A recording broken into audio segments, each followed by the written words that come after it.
Ruby अचानक शिविकला पाहून खूपच आश्चर्यचकित झाली. शिविक, तू इथे? आणि तेही इतक्या रात्री? रुबी पाहते की शिविकच्या हातात फुलांचा गुच्छ आहे. तो हलकसा असत गुच्छ तिच्या दिशेने पुढे करतो. सॉरी रुबी, आज तुझा वाढदिवस होता, पण मी कामात इतका व्यस्त होतो की तुझ्यासोबत वेळ घालवू शकलो नाही. मी खरंच खूप सॉरी आहे आणि तुला वाढदिवसाच्या खूप शुभेच्छा.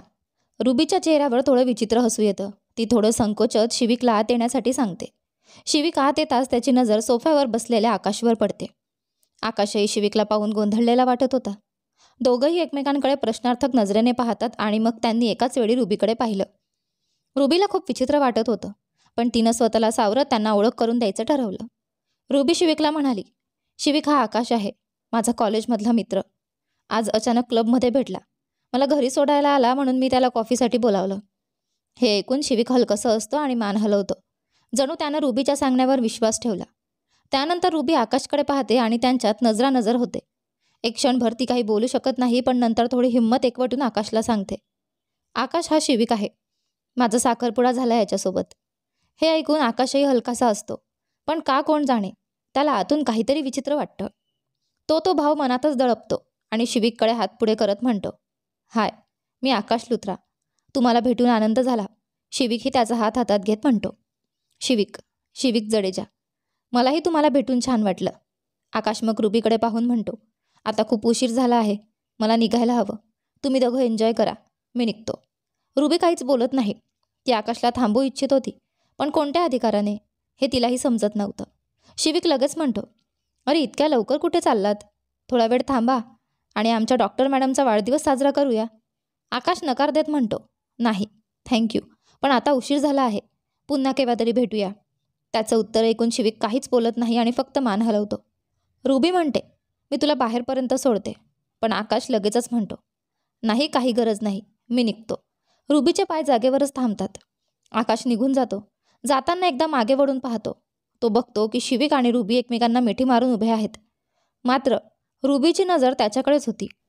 आकाशला का कोण जाणे, पण ते दृश्य पाहून अजिबात बरं वाटलं नाही, पण तो काहीच प्रतिक्रिया देत नाही.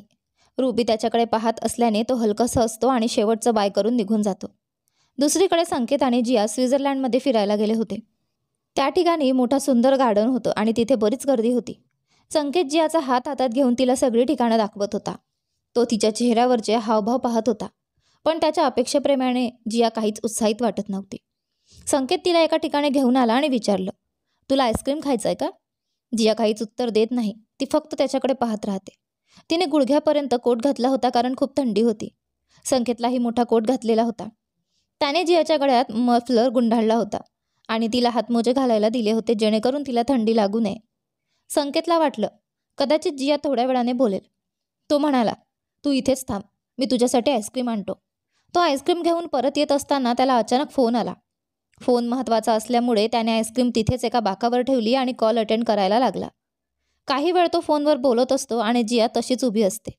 इतक्यात रस्त्यावर अचानक एक अपघात होतो. एक माणूस गाडीच्या धडकेत खाली पडतो आणि गंभीर जखमी होतो. त्याच्या आजूबाजूला गर्दी जमा होते, पण कोणीही मदतीसाठी पुढे येत नाही. संकेत हे पाहून धावतच त्या माणसाजवळ जातो. तो जमिनीवर पडून तडफडत असतो. लोक फक्त बघत असतात, पण कोणीही मदतीला येत नाही.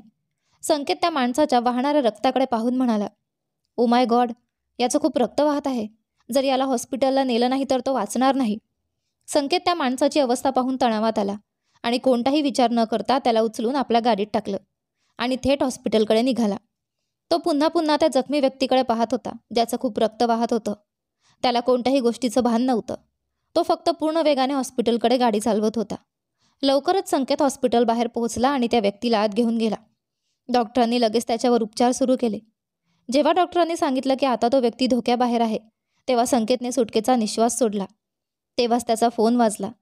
त्याने पाहिलं की त्याच्या आजीचा कॉल आहे. फोन पाहून त्याच्या चेहऱ्यावर हलकीशी स्मितरेषा उमटली आणि त्याने कॉल उचलला. हॅलो आजी, कशा आहात?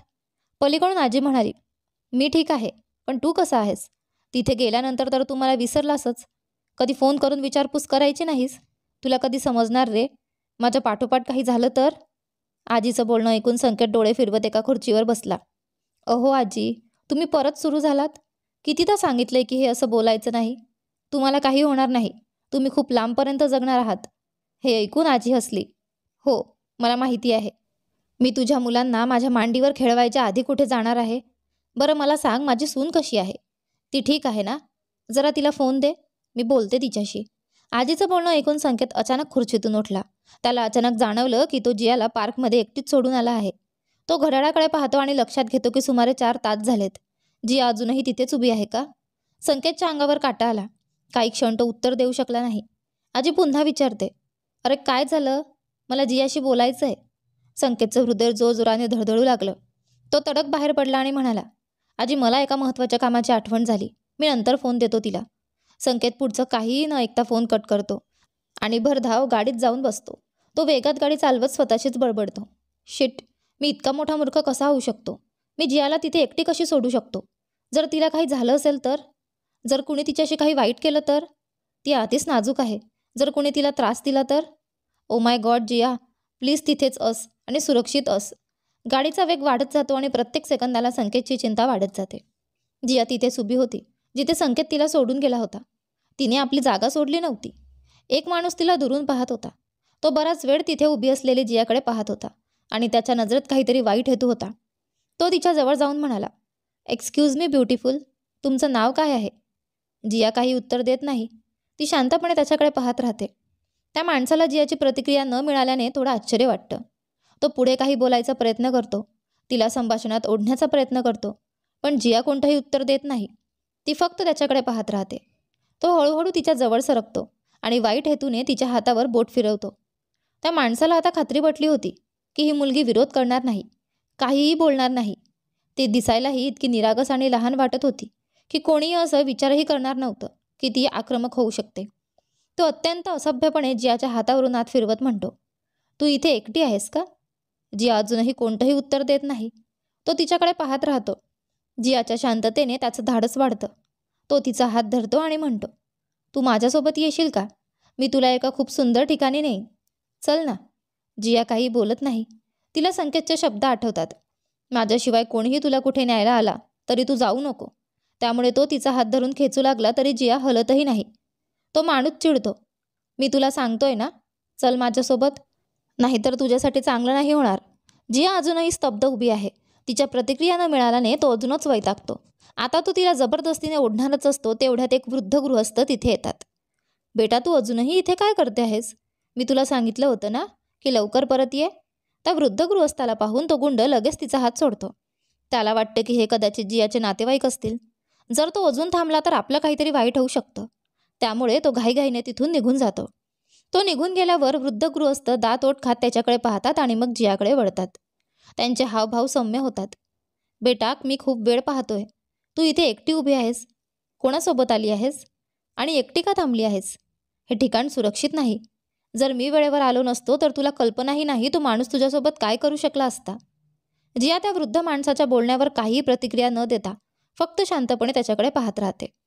तो वृद्ध माणूस जियाला म्हणतो, घाबरू नकोस बाळा. मला सांग तू इथे कोणासोबत आली आहेस? मी तुझी मदत करेन. लवकरच बर्फ पडायला लागेल आणि अशा थंडीत उभं राहणं चांगलं नाही. तुला आजारी पडायचं नसेल तर माझ्या दुकानात बसू शकतेस, जोपर्यंत कोणी तुला न्यायला येत नाही किंवा तू कोणाला मदतीसाठी बोलावत नाहीस. तो आपली छोटीशी दुकान दाखवत म्हणतो. जिया त्या दुकानाकडे पाहते आणि मग त्या माणसाच्या मागोमाग तिथे जाते. संकेत लुथरा धावत गार्डनमध्ये पोहोचतो. त्याचा श्वास फुललेला असतो आणि चेहऱ्यावर प्रचंड चिंता असते. घाबरल्यामुळे त्याचं हृदय जोरजोरात धडधडत असतं. त्याला जियाची खूप काळजी वाटत असते. संकेत ज्या ठिकाणी जियाला सोडून गेला होता तिथे पोहोचतो आणि पाहतो की ती तिथे नाही. हे पाहून त्याला धडकी भरते. जियाला तिथे न पाहून त्याच्या मनाची अवस्था बिकट होते. जिया इथे नाही? ती कुठे जाऊ शकते? संकेत घाईघाईने आजूबाजूला पाहतो, पण त्याला जिया कुठेच दिसत नाही. तो गार्डनभर शोधाशोध करतो. प्रत्येक कोपरा पालथा घालतो, पण जियाचा काहीच मागमूस लागत नाही. निराश होऊन तो केसात हात फिरवत स्वतःवर चिडून म्हणतो, ही सगळी माझी चूक आहे. मी जियाला इथे एकटी कशी सोडू शकतो? देवा, ती कुठे गेली असेल? प्लीज, ती जिथे कुठे असेल तिथे सुरक्षित असो. ती खूप निरागस आहे. जर कोणी तिचा फायदा घेतला तर? नाही देवा, असं काही होऊ नये. मला तिला लवकरात लवकर शोधायलाच हवं. जर तिला काही झालं तर? संकेतच्या अंगावर काटा येतो. घबराट त्याला पूर्णपणे ग्रासून टाकते. आता त्याला एका क्षणाचाही विलंब सहन होत नाही. तो फक्त जियाला शोधायचं ठरवतो. तो गार्डनमध्ये प्रत्येकाला तिचा फोटो दाखवून विचारतो, पण सगळेजण नकार देतात आणि सांगतात की त्यांनी अशा मुलीला पाहिलेलं नाही. तेव्हाच अचानक संकेत एका माणसाला फोटो दाखवून विचारतो, माफ करा, तुम्ही ही मुलगी कुठे पाहिली आहे का? तो माणूस फोटोकडे नीट पाहतो आणि मग काही वेळ विचार करतो. संकेत तणावाखाली त्याच्या उत्तराची वाट पाहत असतो. काही क्षण विचार केल्यानंतर तो माणूस म्हणतो, अरे हो, ही तर तीच मुलगी आहे. हे ऐकून संकेतच्या डोळ्यात आशेचा किरण चमकतो. तुम्ही तिला पाहिलंय? तो माणूस म्हणतो, होय, ती मुलगी बराच वेळ एका बाकावर उभी होती. ना काही बोलत होती ना हलत होती. त्याच वेळी एक माणूस आला आणि तिच्यासोबत गैरवर्तन करू लागला. हे ऐकताच संकेत सुन्न होतो. त्याला एकदम वाईट वाटू लागतं. त्याच्या हृदयाची धडधड अजूनच वाढते. तो थोडा थरथरत त्या माणसाला विचारतो, मग पुढे काय झालं? तो तिला घेऊन गेलाय का? तो माणूस म्हणतो, तो तिला कुठेतरी नेत होता, पण ती त्याच्यासोबत जायला तयार नव्हती. तो तिला जबरदस्तीने ओढू लागला, पण तेवढ्यात एक वृद्ध माणूस आला आणि त्याला पाहताच तो गुंड तिथून पळून गेला. मग तो वृद्ध माणूस त्या मुलीला घेऊन गेला. हे ऐकून संकेतला एकीकडे दिलासा वाटतो की तो गुंड जियाला घेऊन जाऊ शकला नाही, पण त्याच वेळी त्याला चिंता वाटते की तो वृद्ध माणूस कोण होता आणि जियाला कुठे घेऊन गेला. संकेत त्या माणसाला विचारतो, तुम्हाला काही कल्पना आहे का की तो तिला कुठे घेऊन गेला? तो माणूस नाही असं म्हणत डोकं हलवतो आणि तिथून निघून जातो. संकेत पुन्हा गार्डन आणि आसपासच्या परिसरात जियाला शोधतो, पण ती कुठेच दिसत नाही. त्याला प्रचंड चिंता वाटू लागते. तो माणूस जियाला कुठे घेऊन गेला असेल? ओ गॉड जिया, फक्त एकदाच मला भेट. मी पुन्हा तुला स्वतःपासून दूर जाऊ देणार नाही. मला माफ कर जिया, प्लीज परत ये. संकेत एका बाकाजवळ येऊन डोकं पकडून बसतो. त्याने जवळपास प्रत्येक ठिकाणी शोधलं होतं, पण जिया कुठेच दिसत नव्हती. संकेत पूर्णपणे निराश आणि तणावग्रस्त असतो. तो स्वतःलाच दोष देत असतो की हे सगळं त्याच्यामुळे झालं. जर जियाला काही झालं तर मी स्वतःला कधीही माफ करू शकणार नाही. तेव्हाच त्याच्यावर हलकीशी सावली पडते. तो हळूच डोकं वर करतो आणि त्या सावलीकडे पाहतो आणि त्याला समोर जिया उभी दिसते. संकेत आश्चर्यचकित होतो. त्याने कल्पनाही केली नव्हती की जिया अशी अचानक समोर उभी असेल. तो पटकन उभा राहतो. आपल्या डोळ्यांसमोर जियाला पाहून त्याला विश्वासच बसत नाही. तो तिला हलकसं स्पर्श करून पाहतो. जेव्हा खात्री पटते की ती खरंच आहे, त्याच्या आनंदाला पारावार उरत नाही. संकेत तिला जोरात आपल्या मिठीत घेतो. तो जियाच्या चेहऱ्याकडे पाहतो आणि प्रेम भरल्या आवाजात विचारतो, तू कुठे गेली होतीस? मी तुला किती शोधत होतो. तू ठीक आहेस ना? जिया काहीच न बोलता त्याच्याकडे पाहत राहते. तेव्हाच तो वृद्ध माणूस पुढे येतो आणि म्हणतो, ही माझ्या दुकानात बसली होती. बहुधा तुझीच वाट पाहत होती. संकेत त्या माणसाच्या दिशेने पाहतो आणि त्या वृद्ध माणसाकडे पाहताच त्याला आठवते की हाच तो, ज्याने कदाचित जियाला त्या वाईट माणसाच्या घाणेरड्या इराद्यांपासून वाचवले आणि सोबत घेऊन गेला. संकेत त्या माणसाला म्हणतो, मला कळलं की तुम्ही माझ्या बायकोला एका नीच माणसाच्या वाईट हेतूंपासून वाचवलंत.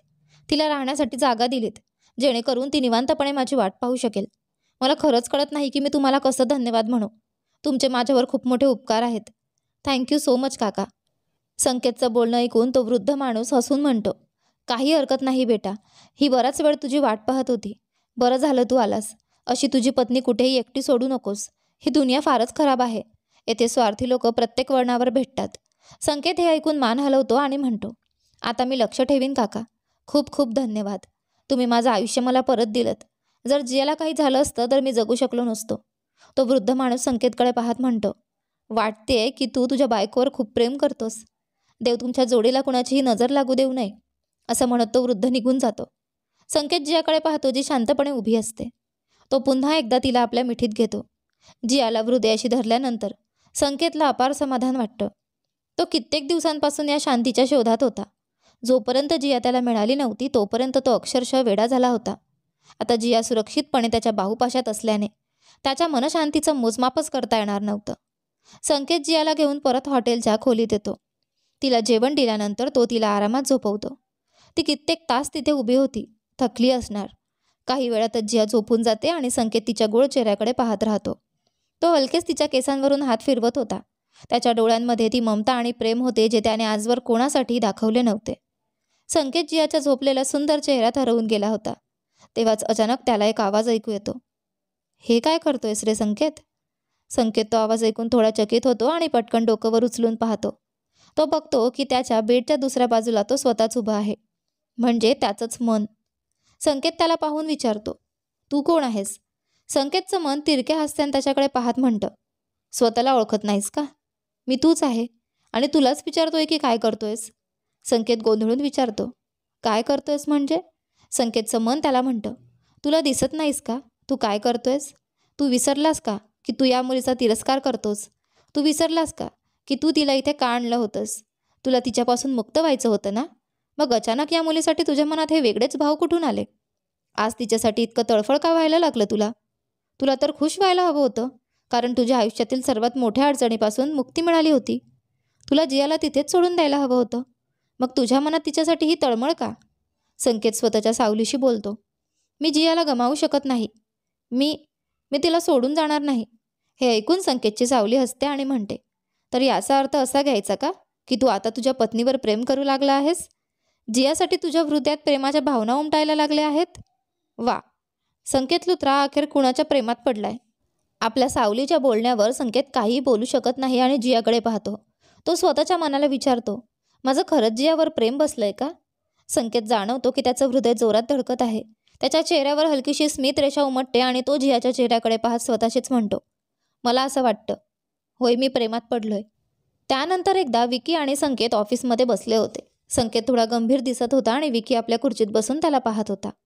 काही क्षण शांततेनंतर अखेर विकी ती शांतता तोडत म्हणतो, म्हणजे अखेर तुला जाणवलंच. खूप छान. आता वाटले वहिनी लवकर बरी होईल.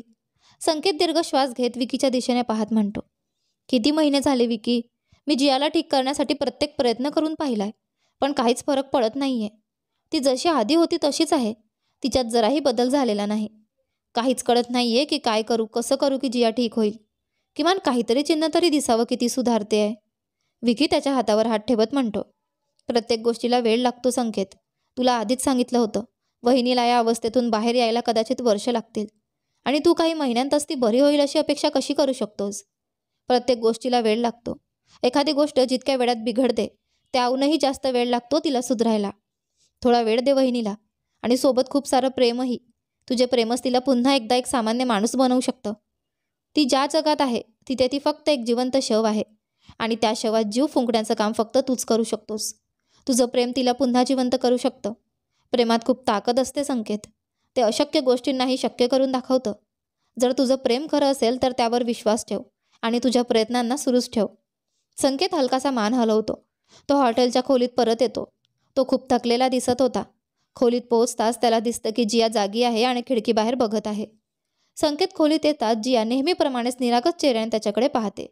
जियाकडे पाहून संकेत हलकसा असतो, पण त्याच्या चेहऱ्यावर एक उदास हास्य उमटतं. तो आपला कोट काढतो आणि सोफ्यावर टाकतो. त्यानंतर तो कपाळ धरून सोफ्यावर बसतो. खूप दुखतं यार डोकं, अगदी फुटतंय जसं काही. संकेत डोकं सोफ्यावर टेकवतो आणि डोळे बंद करतो. स्वतःला थोडं रिलॅक्स करण्याचा प्रयत्न करतो. तो आज खूप थकलेला होता. काही वेळ तो डोळे बंद करून असाच पडून राहतो. तेव्हा अचानक त्याला काहीतरी जाणवतं. त्याला जाणवतं की त्याच्या कपाळावर खूप मऊ आणि कोमल बोटं फिरत आहेत. कुणीतरी त्याचं डोकं दाबत आहे. त्याच्या डोळ्यांसमोर जियाचा चेहरा दिसतो. संकेत एकदम स्तब्ध होतो. जिया त्याचं डोकं दाबत होती. तो त्वरित उठतो आणि जियाकडे पाहतो. ती शांतपणे त्याच्याकडे पाहत असते. तिच्या चेहऱ्यावर कोणतेही हावभाव नव्हते. संकेत इतका आश्चर्यचकित होतो की त्याच्या तोंडून शब्दही बाहेर पडत नाहीत. तो जियाच्या जवळ जातो आणि हलक्या आवाजात विचारतो, तू तू माझं डोकं दाबलं? तुला कळलं की माझं डोकं दुखतंय? तुला माझी काळजी वाटली? जिया काही उत्तर देत नाही, फक्त त्याच्याकडे बघत राहते. संकेतच्या हृदयाची धडधड वाढते. त्याच्या आनंदाला सीमा उरत नाही. Oh my God Jiya, oh my God. तो तिला उचलून गोलमोल फिरवतो. त्याला यावर विश्वासच बसत नव्हता. त्याच्या डोळ्यात सगळं नीटसं बसत नव्हतं. तो अक्षरशः नाचू लागतो, मनसोक्त हसू लागतो. जियाला आपल्या छातीशी घट्ट कवटाळतो. आनंदाने त्याच्या डोळ्यात अश्रू येतात. तू रिॲक्ट केलंस जिया, अखेर तू रिॲक्ट केलंस. ओ माय गॉड, तुला कल्पनाही नाही की मी तुझ्या ह्या छोट्याशा रिॲक्शनसाठी किती महिने तडफडलो होतो. Thank you Jiya, thank you so much. I love you Jiya. संकेतने तिच्या चेहऱ्याला आपल्या हातांनी अलगद धरला आणि हळूच तिच्या ओठांवर ओठ टेकवले. त्याच्या प्रेमात इतकी तीव्रता होती की जिया ही त्याला प्रतिसाद देऊ लागली. संकेतचा आनंद आता 100 पट वाढतो. त्याच्या डोळ्यात अश्रू येतात. तो एवढा सहजपणे रडणारा नव्हता, पण आज त्याच्या भावना त्याला रोखता येत नव्हत्या. जिया त्याच्यासाठी सर्व काही होती. नेक्स्ट मॉर्निंग संकेत पटकन विकीला कॉल करतो. काही वेळाने विकी फोन उचलतो. बोल संकेत. संकेत आनंदाने पण हलक्या आवाजात बोलतो, कारण जिया त्याच्या मिठीत निवांत झोपलेली असते. विकी, गुड न्यूज आहे. विकी गोंधळतो.